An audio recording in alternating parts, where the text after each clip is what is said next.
And then lastly, the turning points. Turning points simply mean that every good story has conflict in it and a slight resolution and then more conflict and slight resolution.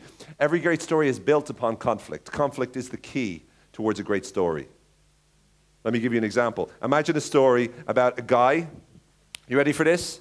This is a story that, it's a movie that I want to write. You ready? It's about this guy, and he's got a good job, right? And he meets a girl in his job, and they get on really well, and they start going out. And the guy gets a promotion, and then he asks the girl to marry him, and she says yes. And so they get married, right? You'll never get what happens next. And then he gets another promotion, which is a really good promotion. They buy a house together. It's a beautiful house. Then they have 2 kids, but they have 2 kids, and it's great. And then the kids are beautiful, you know, they're healthy. And his job goes from strength to strength. She loves being a mother. And then she gets, you know, she's worked for herself as well. She starts working, and she's a working mom. And the 2 of them have a great relationship. And, you know, happy ever after. Anyone want to go see that movie? No, why not? Because nothing bad happens. That's what we want. We want something to go wrong. We do. We want, I want him to sleep with her sister. Come on.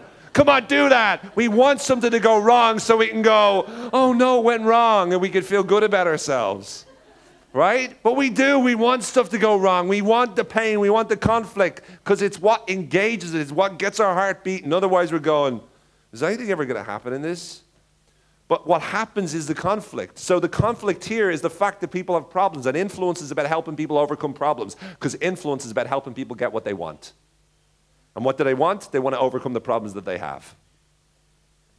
So everything that's stopping a person from getting what they want is their problems. What we do, the very reason I started doing what I was doing, when I first got into this, I was 14, 15 years old. I was fascinated with hypnosis and psychology and all this sort of stuff. And it came about because I was myself very depressed as a teenager. I was suicidal. And I was struggling. And I didn't have many friends. And even the friends I did have, I didn't really... And the point was, I went through the pain, and I knew what that pain was like. And I struggled, and I learned everything I could, and I started to work on myself, and I worked on myself, and I worked on myself. And then I wanted to impact other people, and I wanted to be able to become more popular. I wanted to be able to have people listen to me and not just see me invisible. And that's what I worked on, and that was the motivation. That was what drove me. That was what drove me to learn everything I could and do everything I could and study as hard as I could and work as hard as I could. And that's what changed me. It was not the information. It was the desire to get to the information. It was that resonation. And in order for me to be able to feel that, I needed to go through that experience. It was the pain that became the greatest part, because that's what we need. We need these conflicts. We need this pain. We need the suffering, because the suffering helps us, makes us stronger, tougher, helps us to drive us towards where we want to go. And sometimes we forget that.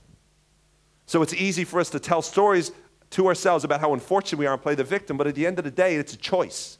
So the stories you need to tell yourself, the stories that persuade you, must be the stories that enable you to be the very best that you can possibly be. And that means being driven by every bad event that ever happened, every rejection you ever got, every failure you ever had, every mistake you ever made, all of it, learning from it, being driven from it, getting to the point that no matter what happens, you're unstoppable. Because that's really the essence of being able to be effective at influence. It's committing and saying, no matter what, I'm going to do this. I'm going to achieve what I want to achieve. And I'm going to make sure that I make an impact doing so. And so that's what drove me. That was my story. Why I did it. It wasn't like I stopped and I was like going, wow, it'll be fascinating. It was this feeling, this need, this drive away from the pain which I experienced. And the thought that I could do it for other people as well. This idea that says that if not everyone, there's some people that can relate to me, some people that get me. And so the idea is that along your journey, there's turning points, there's ups and downs. And the point is that if you can help people to be able to understand that and help people to be able to go through this journey with you, they'll realize in a very real way that whatever you're saying makes sense. as long as you believe it first. Does that make sense? Great.